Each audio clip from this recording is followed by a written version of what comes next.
Peace United Church of Christ. Pilgrim Congregational Church. Here. Here. Salem Covenant Church. Salem Lutheran Church. Here. Here. Here. St. Andrews by the Lake Episcopal. Woo! Here. St. Benedict Catholic. St. John the Evangelist Catholic Church. St. Mark AME Church. St. Mary Star of the Sea Catholic Church. St. Paul's Episcopal. Here. Here online too. Temple Israel. Online. Trinity Episcopal. Trinity Lutheran. And Unitarian Universalist Congregation of Duluth. Yay. I missed two? Oh, St. Michael's Catholic Church. St. Michael's Catholic. Yep. Yeah. There you Yes. Present. And Concordia Lutheran. Thank you everyone for being here. Welcome.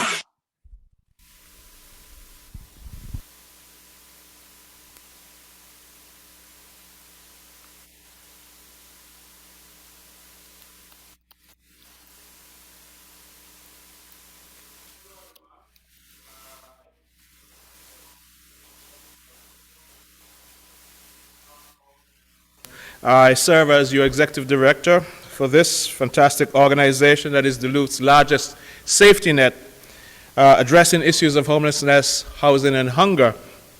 Thank you for joining us tonight in this sanctuary and in that of your online spaces. Now, Chum is all about the value of human life. And that's why we work to provide basic necessities, foster stable lives, and organize for a just and compassionate community. In our country, so many lives have been lost in recent times. More than 1 million lives have been lost to the COVID-19 pandemic. 10 persons were killed in a racially motivated mass shooting in Buffalo, New York. A gunman enters the Geneva Presbyterian Church in California and kills a member and wounds 5 others. And so we commiserate with our Presbyterian brothers and sisters in particular, but with faith communities in general, who now have to contend with a reality that sanctuaries are now being breached and violated. At Chum, we believe that all life is precious and should not be dispatched or wantonly discarded. Here in Duluth, we are fighting to save lives, and that's why we operate an emergency shelter, family shelter, a drop-in center with a health and wellness clinic, a winter warming center, food shelf, street outreach and supportive services for people living in the Stephen Neal apartments and the St. Francis apartments. In 2021, Chum's programs collectively served 7,385 unique individuals. Can we have a round of applause for that? You all are part of this incredible life-valuing and life-saving mission. And tonight you will have the opportunity to influence the direction of our work in the next 3 years. But first, let me show you the new members who have joined our team in recent times. So you've seen the faces who have joined our team at the St. Francis Apartments, providing housing to seniors and their companion animals. Next, you will see faces from our food shelf.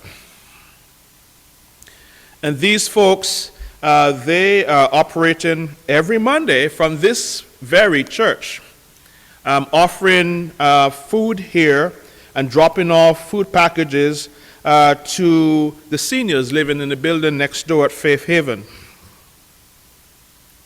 Next, you will see those persons who joined the Chum shelter, operating 24 hours a day, offering its life-sustaining service to men, women, and even their children who join us from time to time in the shelter.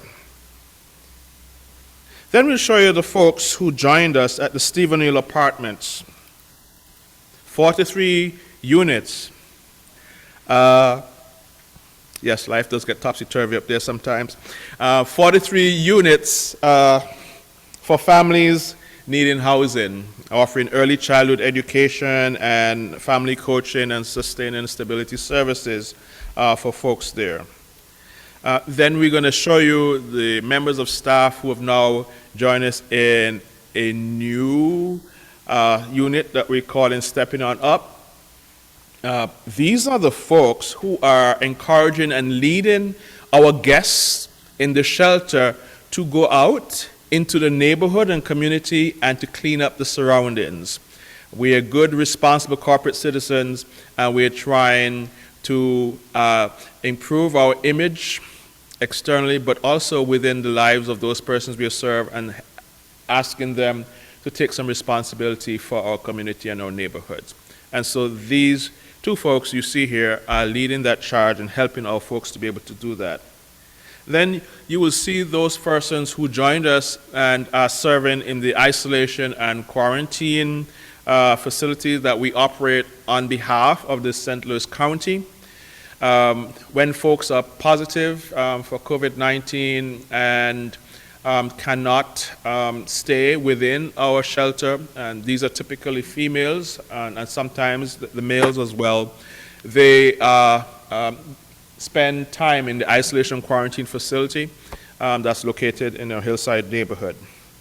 And then we will see the face of one of our new chaplains who serves for us in making connections with those persons who have to spend time in the Northeast Regional Corrections Center. This is how Chum is serving, and these are the new folks who have joined us just between the last time that we would have had an assembly late last year and into this year. So we have new blood, new folks, new energy coming into Chum, and we are grateful for them and the gifts that they bring to us. So I want to move on from that, and if we move to the next slide, we want to celebrate the remarkable contribution of Dick Gacy, who is retiring after giving close to 20 years of faithful service to Chum's Finance Committee. I want to thank you, Dick. Can we give him a round of applause? Once a month, for 20 years, almost 20 years, he has been serving in being a custodian of our finances in the Finance Committee. And then we also want to celebrate and acknowledge the outstanding contribution of our office manager, Ellen Altman, who will be retiring in a few weeks' time. Ellen, could you come forward? I know. But here we go. We wanted to give you this as a token of our appreciation. You are the face and the voice of Chum. And people call or visit the office, whether supported guests Okay, so John left the microphone, and he's just saying some really nice words about Ellen, and we have her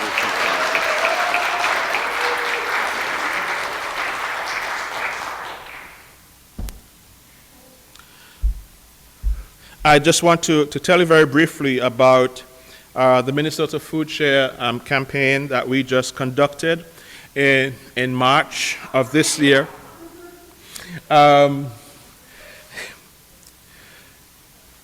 I think through your generosity, we were able, in a single month of fundraising, to donate 48,335 pounds of food and to raise over $112,000.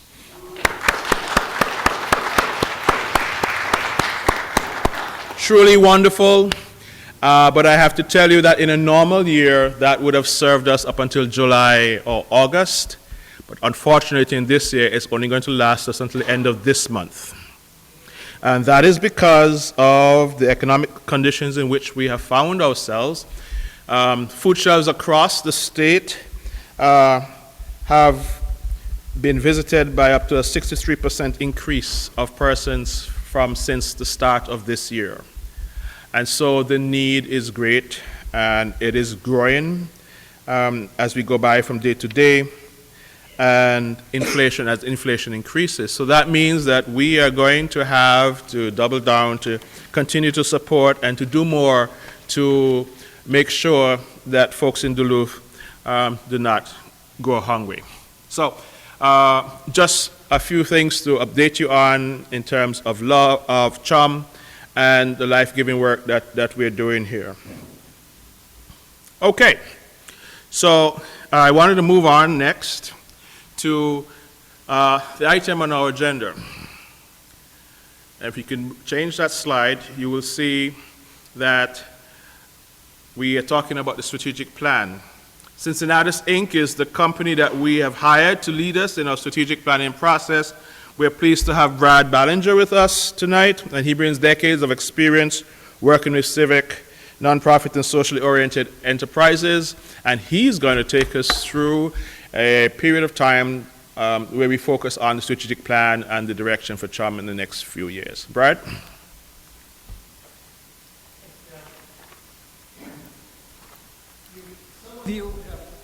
Some of you have heard my voice before. In February, I spoke to this assembly that kind of just gave a high level about what the process would be like. And since that time, some of the work that's been done is I've been doing a fair amount of interviews with people who have an interest in Chum's success. So I've been talking to funders, both from philanthropy as well as from state government. I've been talking to people who work for the city, people who work for the county. I've talked to some of the people that you serve at Steve O'Neill Apartments, at St. Francis Apartments, and visited with them and just heard their stories and how you have touched their lives. So that's some of the background that is leading into the activity that we will do here tonight, which is it's just high-level thinking, brainstorming, if you will, to just get a bunch of thoughts to some real tough questions. And there are 3 of them that we want to pursue. And it could be, I think it might be best when we put these up that as much as you can to maybe talk to some people among you. And then we'll just hear a couple of things and we'll get them captured here. But if you also just have something you just want to write down and hand in later, that's perfectly okay as well. Our purpose here is just to get a bunch of information. We'll sift through it later. We'll look at it. We'll analyze it. But we just want to get all sorts of just thoughts that you might have about our movement going forward. So if we can move to the first question. And I tend to write a lot, and but the question is actually on the bottom. But let me give you some of the context that's on the top here. So Chum's been shouldering much of the homeless need in Duluth. The city looks to Chum, the county looks to Chum, the community as a whole looks to Chum. If there's a problem, let's have Chum fix it. When COVID broke out, Chum was the city's solution to COVID in many cases. So if you have people that contacted the disease or we needed to quarantine, Chum was a place for doing that. So while there are other agencies and nonprofit, city and government agencies as well as nonprofits available to help with housing, with mental health, chemical and alcohol dependency, with employment assistance, and even food distribution, Chum is really the only entity responding to the sheltering of the homeless. Now, Chum is doing food distribution. Chum is doing employment assistance and counseling there, and Chum is doing much of that work, but they are the only ones that are responding to sheltering the homeless. as well as doing all those other things. Over 7,500 individuals, discrete individuals for that, with the staff that they have. So the question is Chum spread too thin? Should Chum put its resources and effort towards sheltering the homeless and offer assistance in these other areas rather than taking the lead with direct service? And so the reason behind this question is, as I was talking with people, the number of homeless has increased. This happened a little bit during COVID. We got a little bit of a break during COVID with the moratorium on evictions, but that has now passed. What COVID also showed, I was doing work with a similar organization in the Twin Cities. What COVID also showed is really that there is an incredible need for housing, for affordable housing, for subsidized housing. And that became readily apparent as soon as COVID hit. So a lot of federal money has been funneled toward that. That goes to the states, goes to the counties. So some of that will come, is coming here, and will come to Chum. So that's good to help with that. But that's for providing housing and all of that, and not really sheltering the homeless. There's not direct dollars just for that. So the question, again, to ask here is Chum spread too thin? Should Chum really focus much of its energy on the sheltering aspect and look to provide assistance and support in these other areas rather than try and lead in all these areas? Your answer may be no, which is perfectly okay. This is just a question that we are asking. So I'll put a pause here. Let you talk amongst yourselves, gather together as you can, and then we'll just get some of the thoughts that you have after about 5 to 10 minutes of conversation where you are.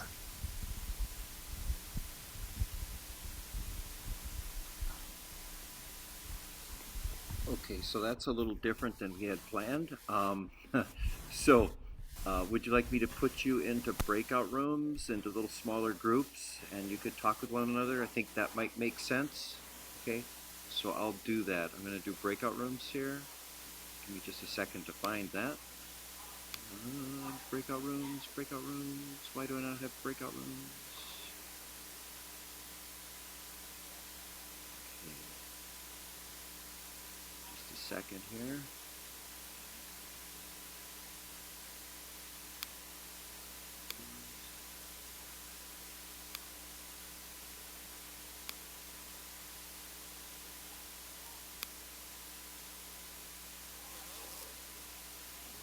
Well, it looks like I wasn't planning on breakout rooms, so it looks like breakout rooms are not a part of this Zoom package. So just feel free to unmute and talk as you are, or feel free to chat as some of you have already done. Yeah, Christy here. I'm a family coach at the Steve O'Neill building, so I do direct supportive services with families who are recently homeless and then getting a spot at the building. And I don't know what to honestly think in regards to it. The first thing that comes to mind is absolutely, yeah, I would love to. But it's just not coming. For the people that are on Zoom, if you have those attending the meeting remote, if you have any ideas in response to this question, please put them in the chat, and we will just be capturing the chat at the end of the program. Okay. So yeah, I think it'd be awesome to focus sorry about more that. on homelessness in Duluth, but also too that that would what would happen with my job.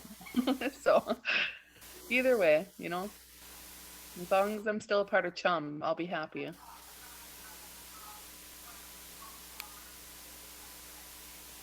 Okay, and who is that just spoke? I'm so sorry you didn't show up there. Christy? Christy? Okay. Yeah. All right. Thank you, Christy. And anyone else?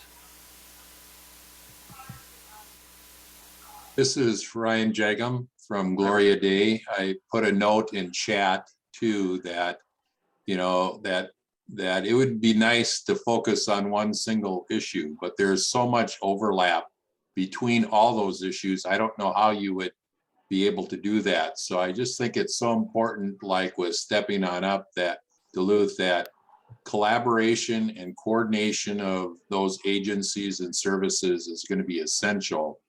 And I worry that if all that falls on Chum, which in some ways is John and his staff, they're going to need more help to somehow meet all those needs that are increasing in just about every one of those areas. So I know it's an overwhelming task, but I think we need to look at it in the broader picture. Thank you. And Hi, this is Liz. Go ahead, Liz. No, yeah, go ahead, Liz. I'll follow. I'll chat after you finish. I agree. I think that Chum is spread very thinly. However, just from what I've observed and of being a delegate, I feel that Chum has the biggest heart involved in all of the different challenges. Take 2 more minutes, please. Oh gosh, it's too loud. Sheltering the homeless and just assist. I'm gonna go talk to him. They're going to all of the organizations in Duluth need to work together, and Chum is good at working with others. So I don't want to see them stop. I just think maybe they'll have to change the way they work. Do you think Chum should be more of a coordinator between all the different organizations, or do you think that Chum should have like a different role than that? I mean, if we are good at working with everyone, do you think that we should act like the bridge between all the different organizations? Well, a bridge is different than a court. We don't have the power to be a coordinator.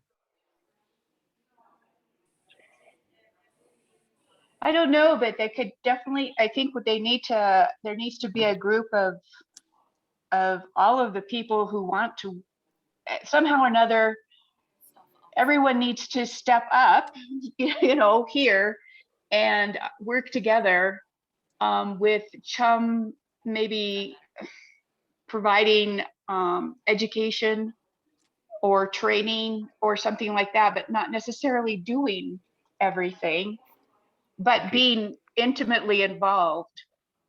Okay, I think Brad is going to come on again, so be careful. I think I got the volume right. Okay, we'd like to capture some of your conversation. Patrice is going to be running around with a microphone. And if you just have a thought, whether it's an observation, just stuff that you talked about in your small group, or even just a question, even if it's rhetorical to throw out, by all means go ahead and do that, and we'll capture it here in our record.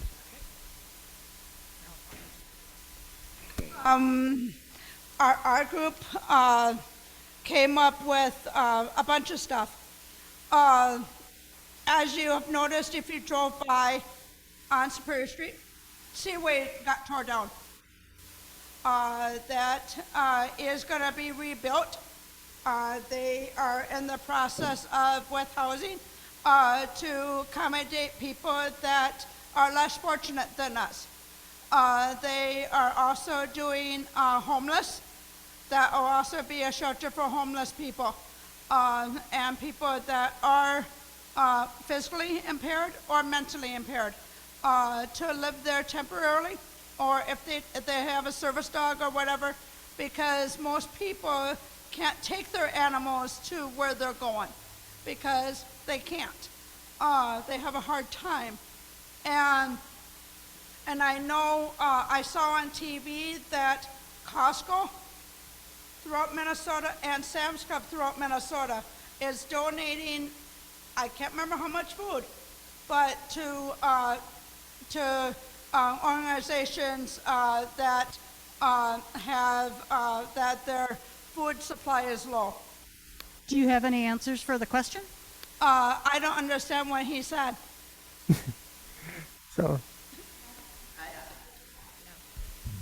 We did talk about the fact that we think that Chum is spread very thin, and yet we couldn't figure out who would be the hub, the place that other services could come.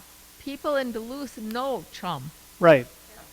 and rather than having them go from this building to that building to make an appointment to go over here, it's already too hard to be poor in this town, or homeless, or hungry. So Right. we didn't have an answer, but we acknowledge that we are doing an awful lot. Yep, and that's a good point to make. So the thing is, you have a reputation, if you will, a good reputation in the community that people know. If I don't know where to go to Chum, regardless of what the need is. So that's good, and but that also then leads to being spread too thin, and maybe it's just a question where we kind of have to decide, where do we lead, where do we provide support, and where do we really come at them with direct service.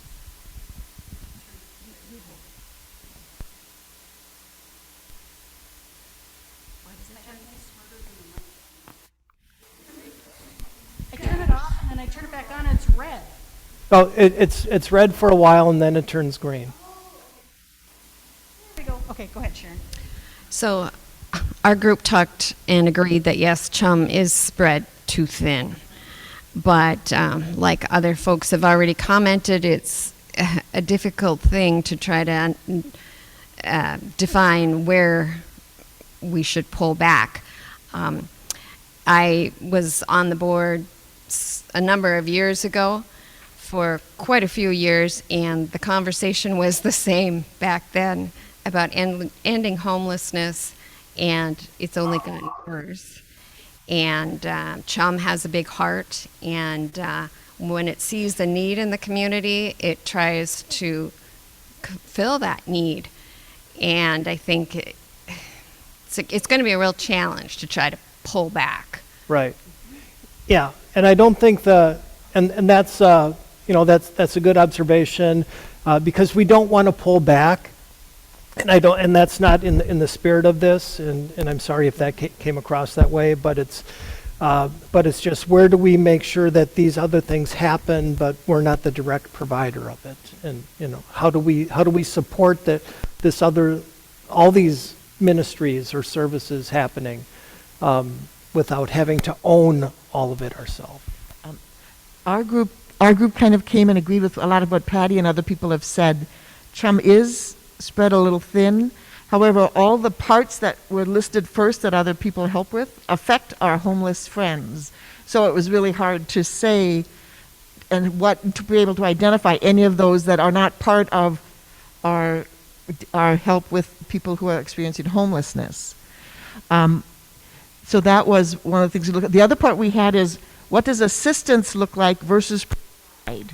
Right. Is that a matter of who overall is organizing it? Is it a matter of space? Are we looking at staff to assist? So that was some of the things we didn't quite know what the difference would look like. So I mentioned briefly, like the health clinic that is held at Chum, but it's not Chum staff. It is college staff and that do that. So that's a good partnership. So I don't know if that would be a model that would work with any of the other areas or not, but it was really hard to try to break it out and see what we could pull out, and we didn't have it. We couldn't come up with anything. Okay, so for the record, it's, where does Chum provide and where do they assist? And the health clinic's an example where, of a good partnership, and is there opportunity for more of those partnerships? Someone on Zoom had an answer? Oh, oh, there it is.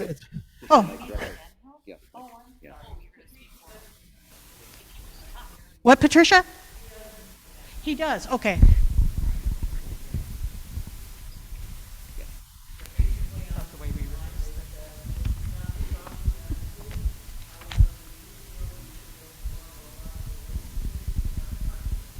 Okay.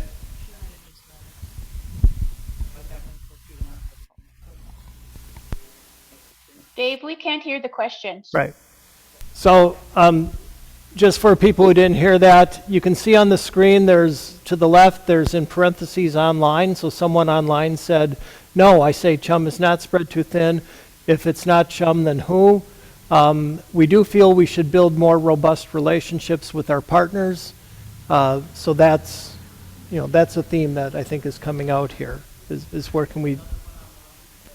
Yes, and as well, Ryan Jagam from Gloria Day says, while it might be easier to focus on one specific issue, there is so much overlap with the other issues, so sharing and collaboration between other agencies would be a better option than specifying one dimension.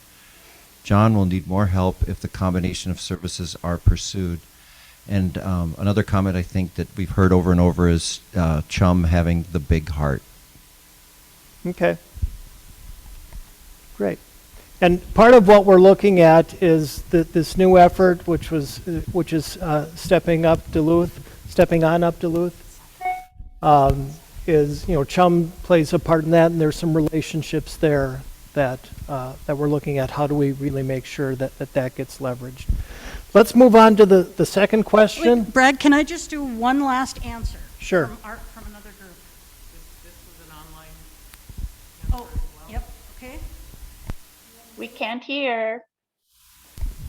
Our group discussed that we are the faith communities of this community of Duluth and beyond, in addition to non-congregational members, and believe that this is a charge of the faith community to take care of the people on the margins. So we need to find the resources to be able to do that. Right. So stay tuned for question number 3. All right, we'll go to the second question as soon as this one gets captured. Okay, so hold on. I gotta figure out how to do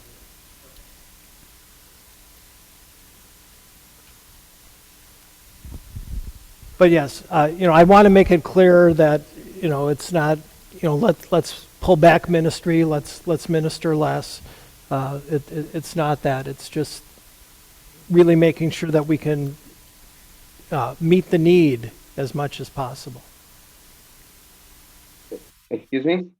All right, second question. Chum has long operated with barely enough staff to do all the work. You saw John talk through all those faces that were up there. Not many of those are new FTEs, new full-time employees there. It's turnover. It's replacing people who've left the organization. This is tough work, working at Chum. I also worked with you when Lee announced her retirement, and there was a need for a new executive director, so I was the person that did the recruiting, which resulted in John coming here. A lot of my conversations with people in the community at the time, where I'm calling them up saying, who do you think I should ask? Who should I bug? Who should I try and twist their arm to come work for Chum and run Chum? Many people I talked to, that's the hardest job in Duluth. So this is really tough work. It's very tough emotional labor, psychological labor. It's tough. The staff are truly dedicated. You have some staff that have been there a long time, and bless their hearts, they're doing a great job. Community members and funders have, to a person, expressed admiration for the organization accomplishing as much as it does with a small number of staff. People I talk to say, I don't know how they're able to do all that they do with the staff that they have, meaning the limited staff that they have.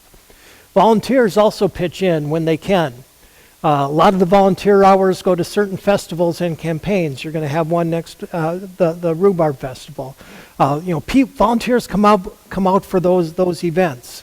And there are some volunteers who work in the day-to-day stuff at Chum, but their numbers are much smaller. So, question here. What ideas do you have for supporting additional staff and involving more volunteers in the daily work of the organization.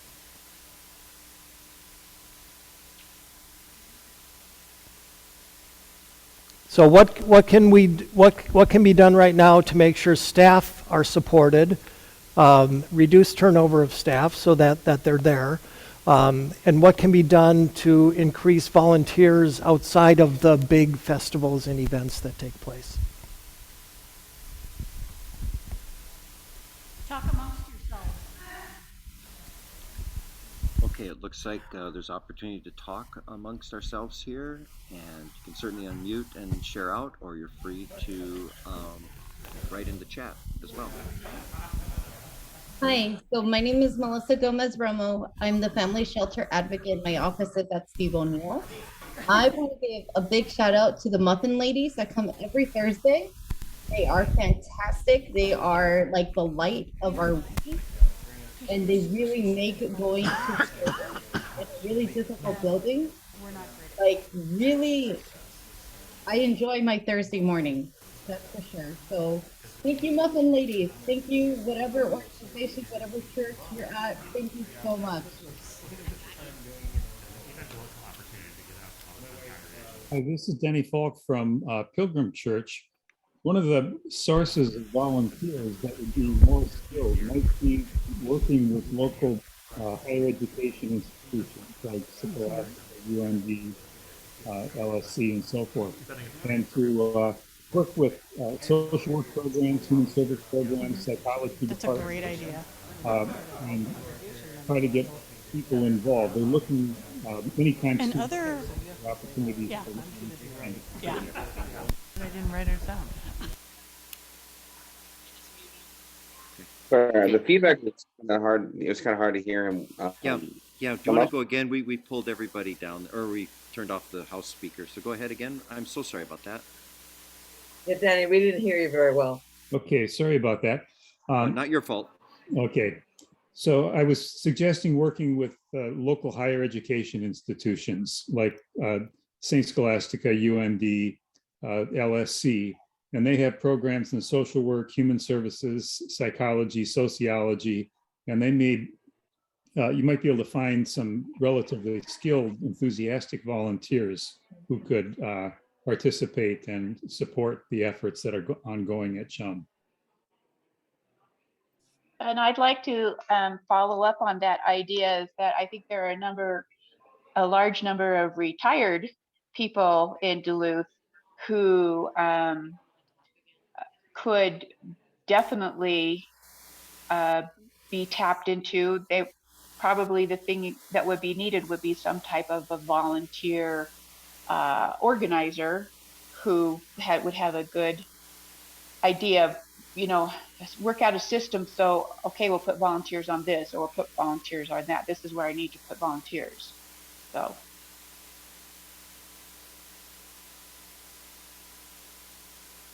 Take about 2 more minutes. On the topic of utilizing the colleges, they do have like different campus ministries too. Like, they have a Lutheran campus ministry, for example. Basically, if we could, involve them as well, that might be helpful. This is Ryan Jagum from Gloria Dei again. One of the concerns I have is small organizations and nonprofits, the ability to pay people enough to keep them from going to other jobs that have less stress. So I think, again, that gets back to resources and finding ways of being able to either pay, or the benefits are a big part of keeping people in these high stress jobs, rewarding but also stressful jobs. Hello, my name is Pablo Romo. I work at the Chum Drop-In. One thing that I noticed that was very beneficial was that they were hiring within, meaning that people that have actually stayed at the drop-in too. Another thing too that I thought was beneficial was, before I actually started working at the drop-in shelter, was that I actually volunteered at the Steve O'Neill family shelter apartments, and then from there pretty much got a job with with Chum. And by doing that, I kind of felt that introduced me into the population, and that gave me an opportunity. All right, let's go ahead and come together again as a large group.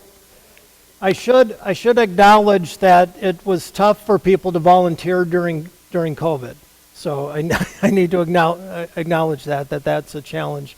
Hopefully, we're slowly coming out of it. We keep getting, setback after setback.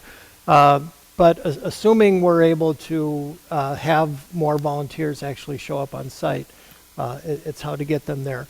To start, before Patrice goes around with the microphone, we have a couple that have come here from the online. And one question is there some work that can be done remotely by volunteers working from home? So that's a good question, and something we can pursue. Are there more after-hours tasks and needs that volunteers can work on rather than during, I suppose, the daytime? If we had a wish list of these tasks, then we could pick up some hours there. So those are some good comments. As to, people, what that says is, yeah, I'd love to volunteer, I just don't know how to do that. So. I'm going to start over here. Because I ended here last time, John and Brad. No? Okay. Dan and Joel? Well, I do want to point out that we had a wonderful group of volunteers at the Warming Center this year.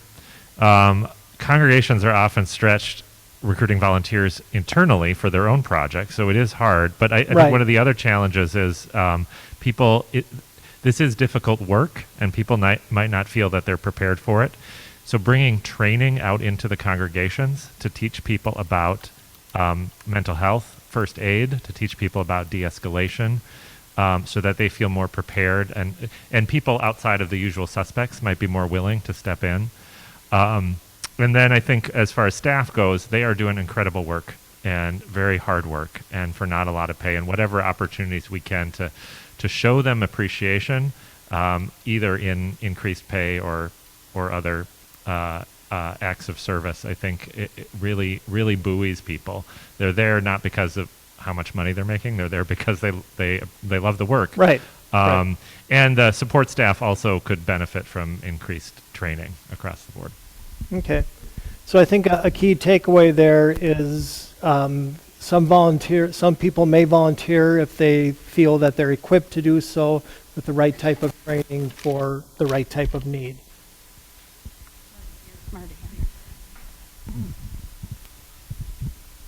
We talked about the need for assessment of what volunteers can do, and in the ideal world, a staff member, but likely a volunteer as a coordinator of other volunteers, and who can do training and make assessments for what is needed.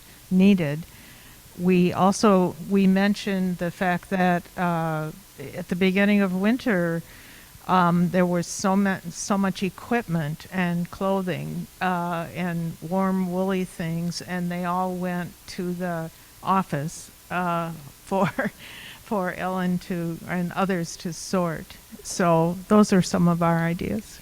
Okay, great. So a similar theme there, do an assessment of what the need would be, where volunteers could address that and then equip them to do so. Yeah, we were talking about that too, a coordinator. And then the Warming Center this year, you could go online and sign up for that. And I think that's part of the reason that had such a good response. And that's what we were thinking, if there was some other, place online that listed, we're going to need volunteers this month for X, Y, and Z or whatever, and that the churches were told, check this out every month and put it in your bulletins, or have somebody get up and speak about it. That might help too. But Okay. and also the coordinator of volunteers, so you don't have a staff trying to tell somebody different every day how to do this particular job. You know what I mean? Yep.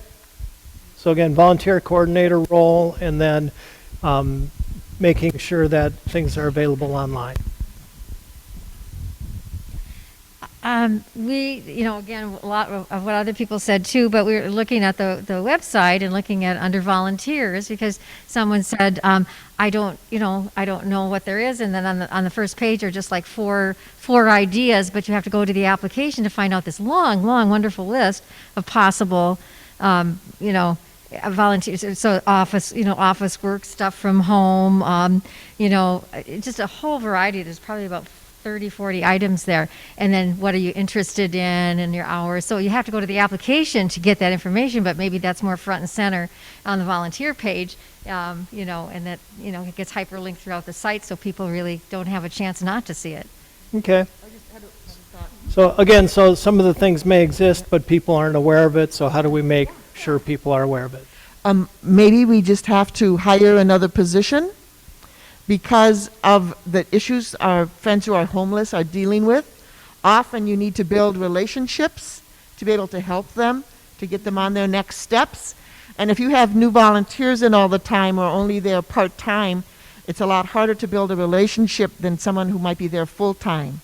And I know that would be taking money from another spot that we need it. Right. But I think if we are looking at evaluating what services we're providing, maybe we have less food we provide and we have a person who can help someone to get their life back on track.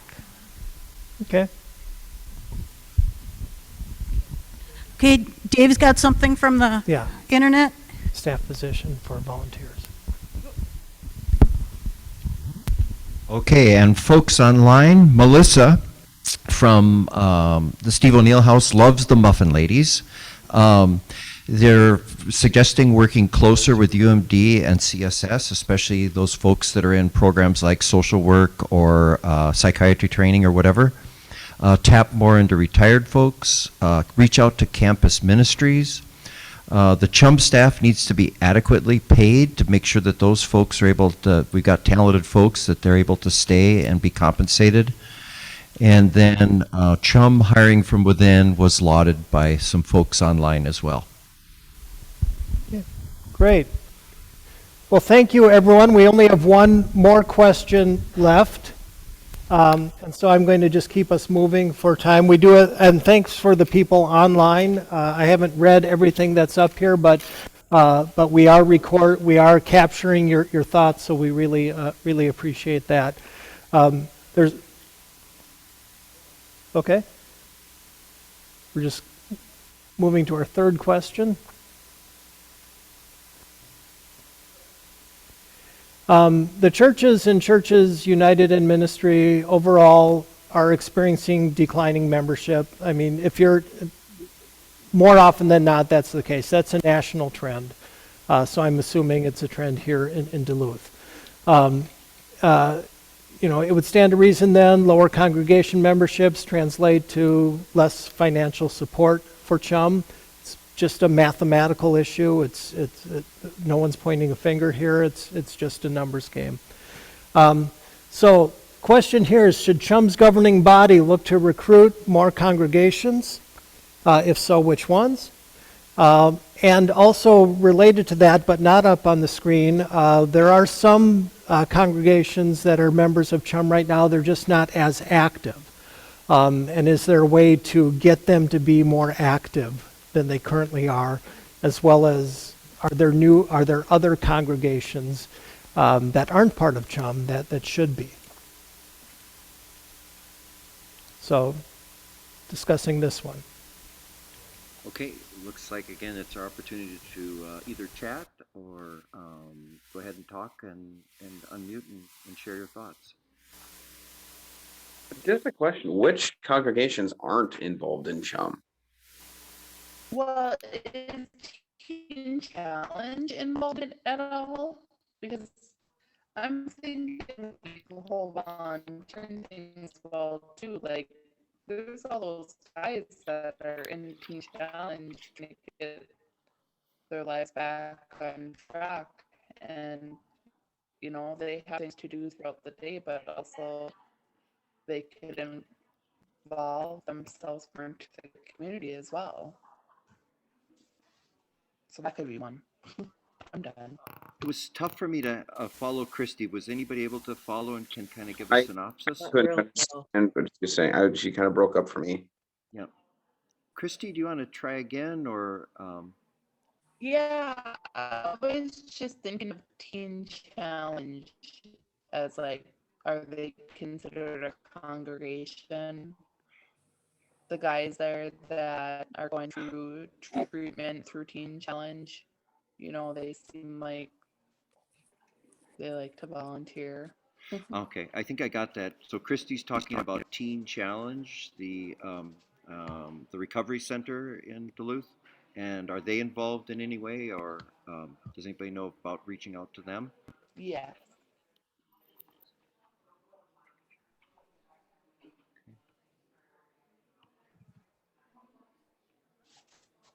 Well, is Teen Challenge considered a I'm not congregation though? I mean, because they're for like rehab and some very specific things. Are they considered a congregation actually? Well, and that's what I was trying to think too. If they are considered a congregation. And I'm not sure, but it can be checked out as you know. I don't know.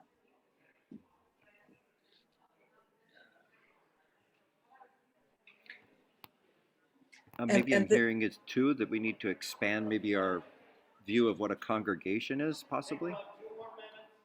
Could be. Okay. I also Yeah. go ahead, sorry. I was just gonna say that probably in the last couple of years with COVID, you know, that probably has had a negative impact on the involvement of members of different congregations.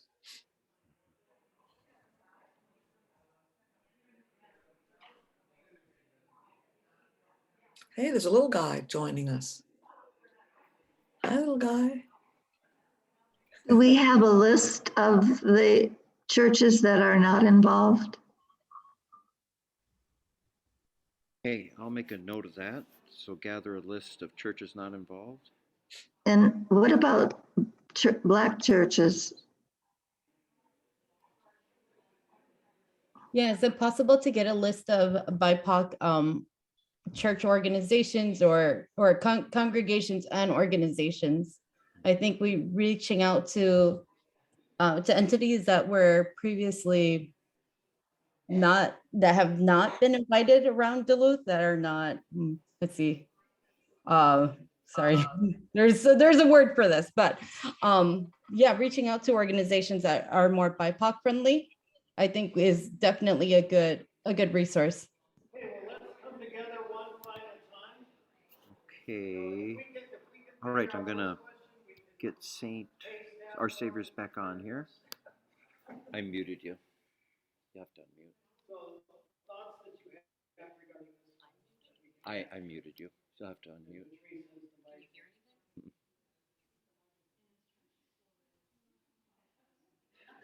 Okay, we're gathering back together. We're just getting unmuted here with Our Saviors. Okay, there we go. Okay, be prepared. The volume might be up here a second. Well, maybe it'll turn green while we're talking. Okay, there we go. Yeah, the mic turns red and then green. Can you hear me? Yes, Okay. we can hear you. Well, so we thought about a couple of the new churches that have started in Duluth, the Vineyard Church, there's the River Church on 4th Street and about 19th. There's one out in the West End, 24th Avenue West and something or other. I don't know the name of that. Rock Hill, and then there's one up in Hermantown. So those are possibilities for more congregations. It was Okay. hard to tell without the list that you read in front of us. I mean, Right. you know, But did I you don't get recall this hearing those Lutheran names church or on that Lutheran church the or roll whatever? call. There's a lot of them. The other thing we thought about was, Todd was saying, do you take a representative from one church and send them to another church to talk about involvement? Okay. Did you get that one? How about this group? Any? Got nothing? Siobhan looks like she's got something to say. She always has something Yeah. We were just talking about expanding the reach and wondering, I know we started as a group of congregations, but what are the efforts to reach? Are there possibilities about reaching beyond congregational groups to different organizational groups to partner as delegates as well? And I don't know what is in our structure that states kind of how that might work, but thinking beyond to even student organizations or different other community organizations that might be interested in being a part of it beyond the congregational base. And I know we have some of that already, but Okay, so is there a possibility to invite, I'm just going to say secular organizations into Chum? I was thinking they could be like affiliates or something, particularly if they're doing good works in a particular area. Like, I don't know. All I can think of right now is the League of Women Voters, but but a group that does their outreach. Lions Club does glasses or whatever, or the Rotary. One of those could be affiliates, and we could maybe partner with them for some of the duties or some of the things that have fallen to Chum. Okay, so can we build relationships with fraternal organizations?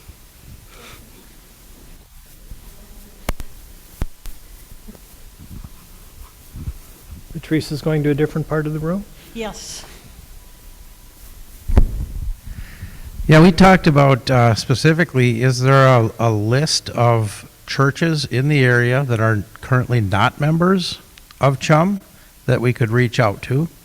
And then similar to what somebody said earlier, maybe members of the same denominations could champion reaching out to those churches in the area that are not members of Chum to essentially recruit. And are there other faith communities that we haven't reached yet? Have we reached out to Islam groups, or have we reached out to other groups that we haven't specifically been members of this community? Okay. So have we covered all faiths and all places of worship? Okay. Julie, it might be better to say non-faith groups. Yeah. There you go. Okay. Okay. Well, thank you very much for your time. I've gone a little bit over my part of the agenda. My apologies for that. But stay tuned. We're going to be gathering all this. I still have a few more people to interview that have a vested interest in Chum. And in the middle of June, the board will be meeting with some staff to do a planning retreat. And we'll have more for you after that time. Thank you.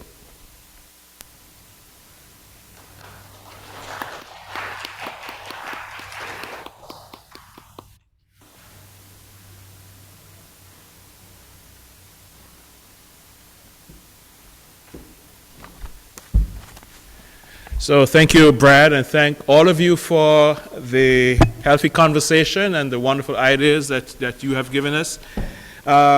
As Brad said, we will move on next to having a retreat between staff and board members. I think that comes up on the 15th of June.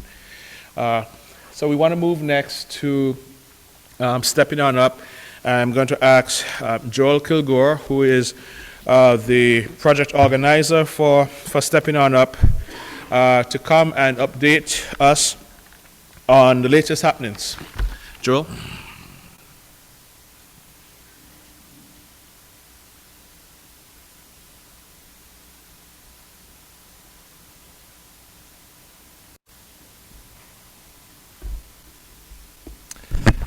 Well, thank you. We start this conversation asking if Chum is spread too thin, and then you ask me up here. And you know I am not going to let you get away with saying yes to that. So, thank you. So, stepping on up. I know a lot of you have been tracking this. I want to give you a little bit of a review, though, of what we've been talking about. Stepping On Up is a transformative response to homelessness that's aiming to, among other things, add 300 new units of housing in the next 5 years. Chum is a key player in this and the fiscal agent for the plan currently. But the plan has been endorsed by and led collaboratively between all shelter providers and homeless service providers in Duluth. You can see them listed up there: ACO, Loaves and Fishes, LSS, Safe Haven, Lifehouse, Salvation Army, HDC, all on board together. I'm not going to overstate what Stepping On Up can accomplish. We are not, in the end of this, going to completely eliminate homelessness. But if we're successful, what we're going to do is end the bottleneck that has left all of our shelters overcrowded, hundreds of people sleeping outside, and housing wait lists stretching into the years. It's going to allow people experiencing chronic homelessness a realistic path to stability. It has also gained the support from the business sector, hospitals, city, and the county. Many of you in your congregations have started asking the hard and good questions about how you can help move this plan forward. So we're really in a hopeful moment right now, but we do have a big challenge ahead of us. And this slide lays out that challenge. Right now, there is currently no room at the inn. The Chum shelter, like all shelters in Duluth, are operating at or well beyond their intended capacity. Currently, there are 155 shelter beds located in Duluth. We have over 1,300 households on a wait list, priority wait list for housing, because they're homeless. Many of them are doubled up with friends and family, but as we know, also hundreds of people are living outside on the street in places that are not meant for human habitation. You've all seen it. Your eyes are not deceiving you. You see the hopeless people wandering downtown, the people who are camped out in neighborhoods and in our parks and in doorways. This season, the Warming Center saw 554 unique individuals come through our doors. And this is our emergency overflow. The folks who are coming into the Warming Center and shelter are also among the most vulnerable people in our community. A majority of people at the Warming Center and shelter live with one or more serious disability, mental illness, chronic health conditions, substance use disorder, and a surprise to me, nearly 10% of the people who came to the Warming Center this season self-identified as having a developmental disability. Yesterday, St. Louis County released data showing that there was been an overall 20% increase in homelessness in the last 5 years. So that's the problem. The solution, we're hoping, is stepping on up. This is a 3-phase plan, recognizing that we can't build all the units we need tomorrow as much as we wish we could. We also recognize that the path from chronic homelessness to stability can be a long one for people. You don't move from camping out in a park to your own apartment and paying the rent and not expect to fall flat on your face without some support. So the phases will include phase 1, which is beginning now, an immediate response to address the harm that's caused to individuals and communities by people living outside by creating safe outdoor spaces. Phase 2 will increase our shelter capacity by 65% using a new approach that provides more privacy and dignity than traditional congregate shelter for those who are unwilling or unable to come in until now because of worries about safety or being separated from their chosen families. And then phase 3, in 5 years, we hope to see the addition of at least 200 more units of permanent supportive housing for people who are experiencing long-term homelessness, using less costly options like hotel conversion and tiny homes. The new model that One Roof Housing and Salvation Army are working on is expected to break ground as soon as funding comes through. We hope that already this summer for 24 new units. Phase 1 is what needs to move quickly and with faith. The current situation is untenable and undignified for our friends who are living on the street. When many people choose to live outside because they feel it's safer than crowded shelters, it's still a dangerous situation for them, and they're at great risk of victimization by people who are with predatory intentions or casual acts of cruelty. The consequences to businesses and their neighborhoods are unacceptable. We know that people in our community are going to have questions about this phase. I'm sure many of you have questions and concern. Ours is an approach that embraces harm reduction, recognizing that people are out on the streets now, where their living is not safe, where their living is creating problems for public health and safety. And by offering them a service-rich environment with some basic rules, with some oversight, bringing in providers, we're going to give people an opportunity to start thinking about what's possible for their lives, for their next step. We're already working on contacting clinics, crisis teams, substance use recovery experts, and cultural workers to engage with these authorized outdoor living zones. We hope that over the course of the summer we'll identify 4 sites where people can begin to live with some measure of safety and dignity, as well as a site for people who are living in their cars. I do want to stress to you all that Stepping On Up is not going to replace the other vital work that Chum does. The shelter, St. Francis, Steve O'Neill Apartments, the food shelf, the warming center, all of these are life-saving services, and they're going to continue to need your time and your resources. We're asking you to do more. All of us service providers are going to need to scale up to meet the demands of our time, and we're going to need Chum congregations to be there with us hand in hand to show people the love and support that they need to move out of chronic homelessness into stability.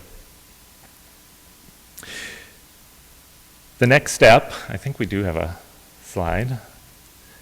Is there one after this?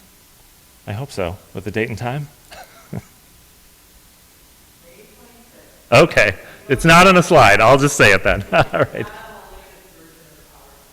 Okay.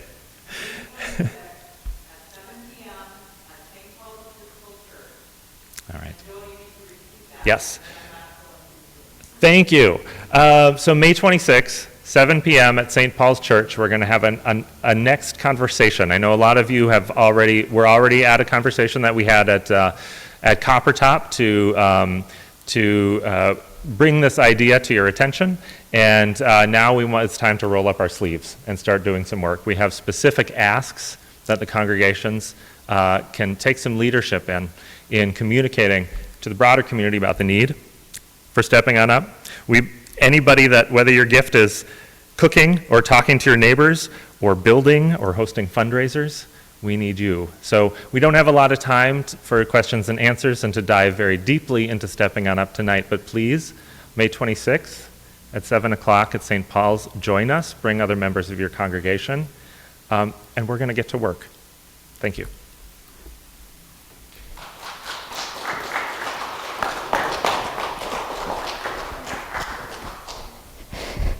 Oh, look! Here comes Rhubarb! Watch those back doors. This means it must be almost time for the Rhubarb Festival. Rhubarb.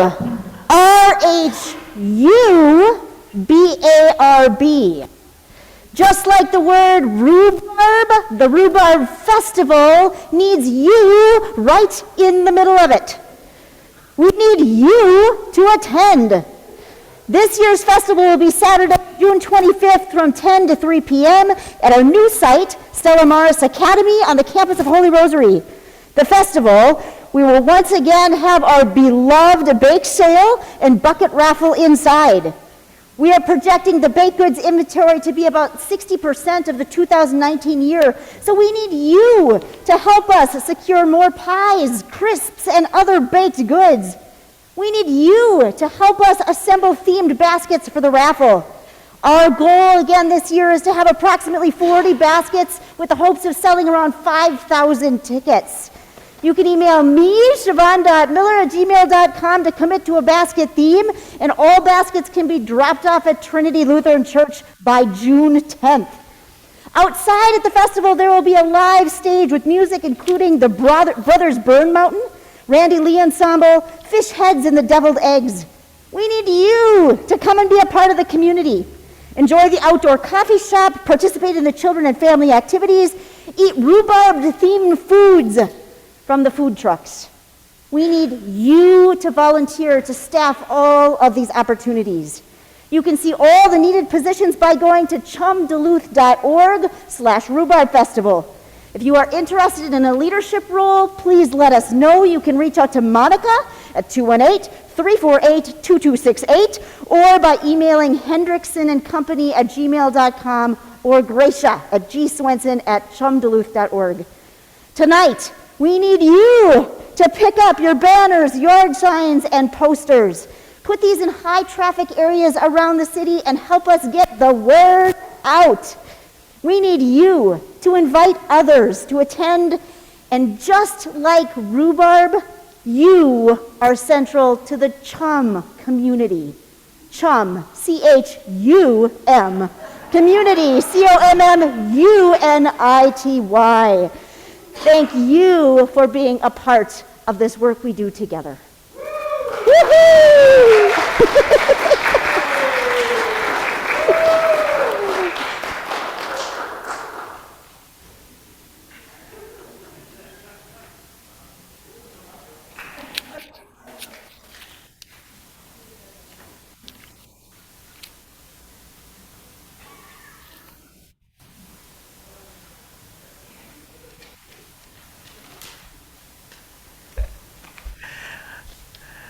Thank you.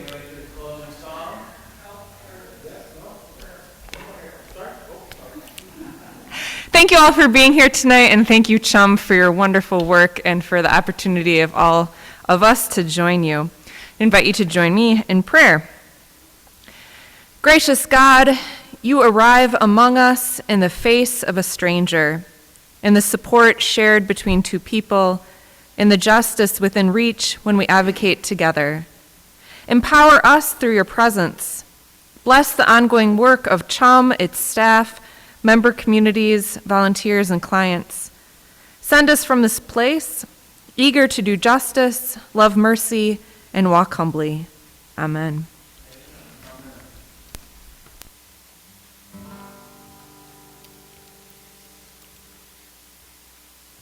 If you'll all please stand up. I know you've been sitting.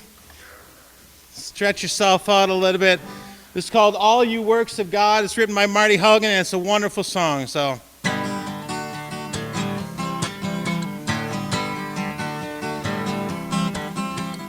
All you works of God, every mountain, star, and tree, bless the one who shapes your beauty and caused you all to be one great song of love and grace, ever ancient, ever new. Raise your voices, all you works of God.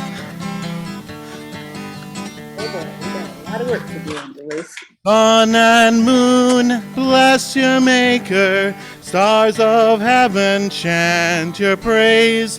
Showers and dew, raise up your joyful song. All you works of God, every mountain, star, and tree, bless the one who shapes your beauty and cause you all to be one great song of love and grace, ever ancient, ever new. Raise your voices, all you works of God.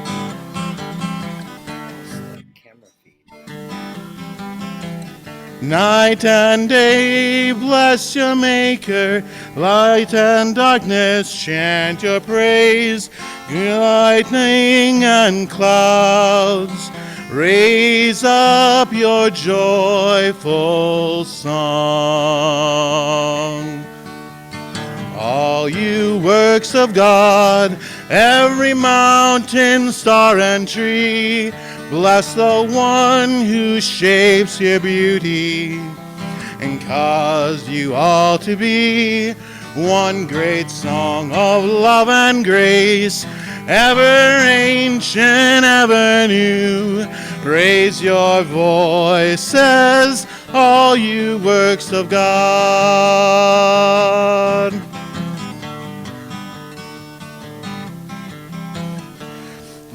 Sorry. Well and springs bless your Maker. Seas and rivers chant your praise. Green things that grow, raise up your joyful song. All you works of God, every mountain, star, and tree, bless the one who shapes your beauty and cause you all to be one great song of love and grace, ever ancient, ever new. Raise your voices, all you works of God.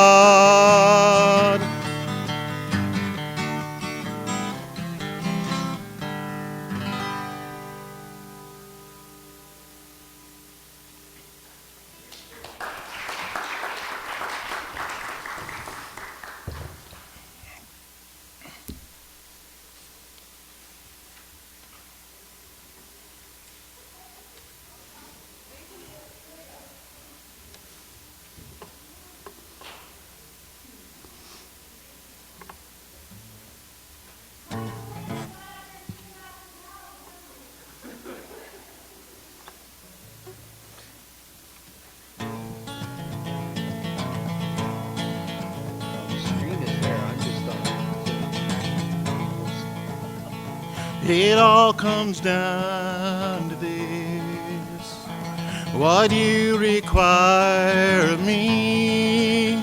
Love my neighbor as myself, and you above all things. Act justly, love mercy, walk humbly with you, God, in all things, in all ways. Walk humbly with you, God.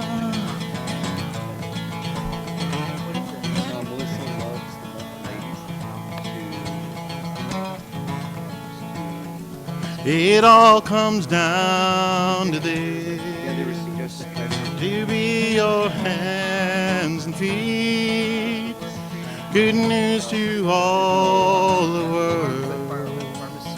The truth will set us free.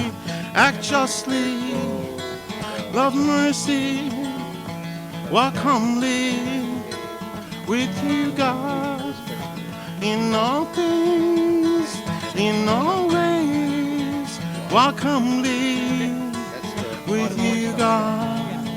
It's beauty for ashes, it's mourning for dancing. It's closer and closer, kingdom of heaven. It's beauty for ashes, it's mourning for dancing. It's closer and closer, kingdom of heaven.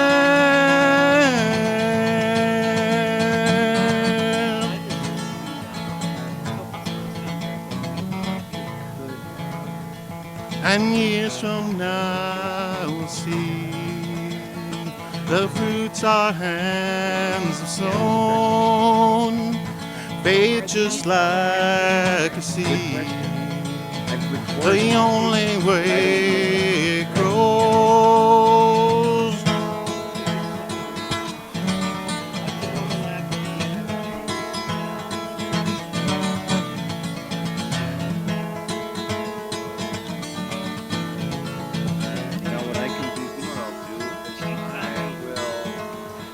Act justly, I'll just put it into every. love mercy, I'll just send it to everyone. walk humbly And with you, God, in all things, in all ways. Walk humbly you want to with you, God. No, I mean, if you want to sit here, see if there's anything you need to take up. If you have a minute, I Oh, yeah. can do that. Yeah, that's fine. Okay.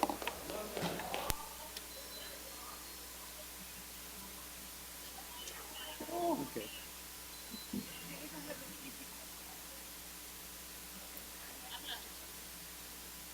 Nice. Oh, yeah. Oh, yeah. Sure.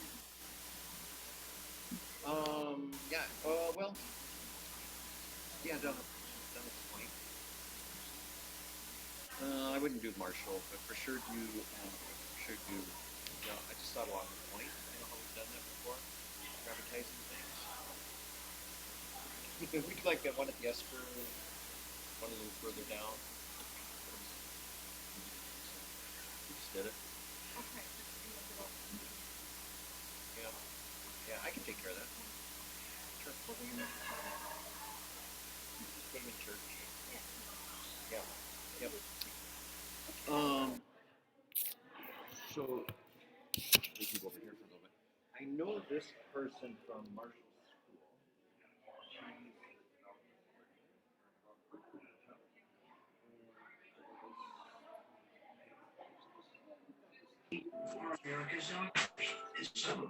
Is that it? How could Chum possibly use this? She said that her and another person on her development team is looking for office space.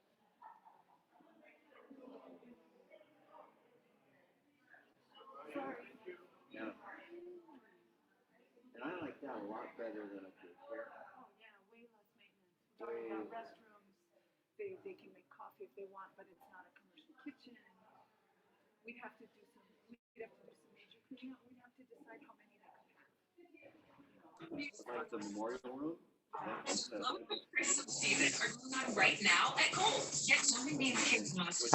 Hello, excuse me. Is that the wrap, or was there a?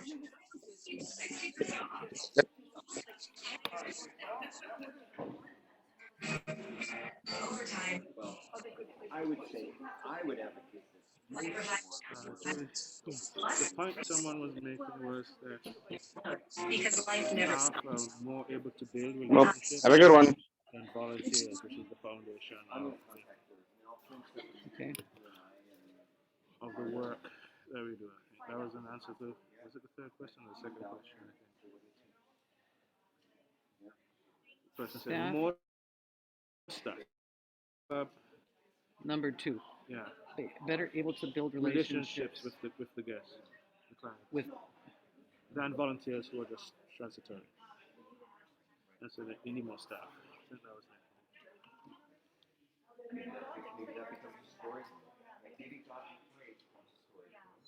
Thank you.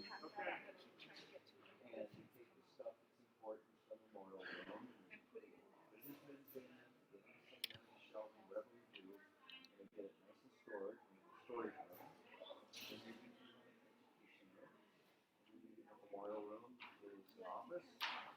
Let's see. If it's like 2 or 3 people gonna work together in the memorial room, do they need a smaller room for the private office and then the memorial? I just don't know. I don't think we're ready to just give up on ever having larger groups or anything. And so, and Martin has an office in what we used to call the library, and then that got remodeled.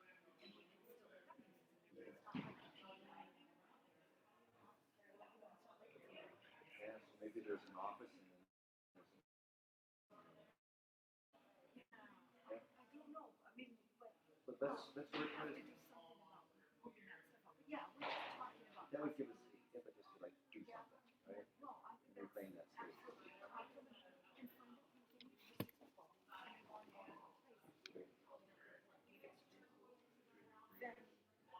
You know, and do they need really private offices for like council, or do they just need a space to work?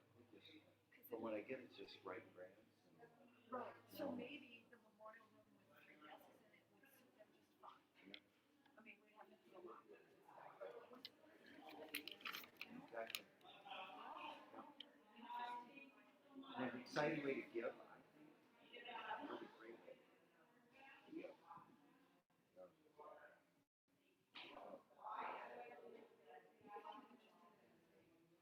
Let's just asking the question. Well, and being, you know, you were doing this, and so you were around some other people and asked questions.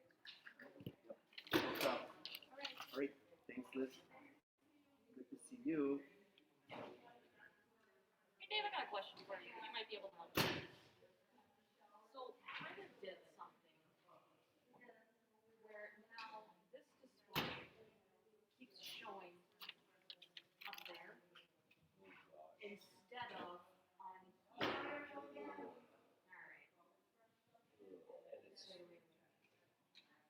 Thank you, that's what I want. You found it? I just fixed it. You just needed to talk it out I loud. clearly did. Because I'm like, I don't want all of my icons. I think she did that for Zoom. Yep. So we can do the screen share and stuff. Yep. All right. Yep. Oh, crisis Yep. averted. When you asked me that question, it was a little bit like, have you read the book Men Are From Mars, Women Are From Venus? Yeah. Yeah. Yeah. Women don't really want your opinion. They just want to tell you something, and then they'll get their own answer. No, I wanted an opinion on that one. Really? In case I was Good. missing. You 'Cause I got think I stuff? tried that I've earlier got and it three wasn't working. It didn't work. No, I'm gonna so. put one in my yard. Hey, it was good working with But you. two That was is fun. for around the church, I Yeah, think, or it did. whatever. It went One in the well. front and on the It's a side. big Really well. banner. We That might was a be lot. good place That was for a lot. big It banner, was. but I don't know where they put that. Okay. And I think the folks on Zoom Did, had are they taking them all decent- right a really now? good experience, There's actually. many, Really Good, good I'm experience. glad. Okay. That's what I was Yep. really concerned Really. about, especially with the, you're like, turn it down. I'm like, Okay. losing them in the Yeah, sanctuary. good. I'm The glad volume, you came. yeah, Thanks, that was a Patty. challenge, but Which I think can be better if you get specialized mics that doesn't pick up Good. everything. everything, Yep. but. Yep. All good, Julie? I think so, but Awesome. hopefully that'll all be recorded, Okay, well, I'm going to stop the recording now. but I mean, the chat will all be in the recording. Let's hope.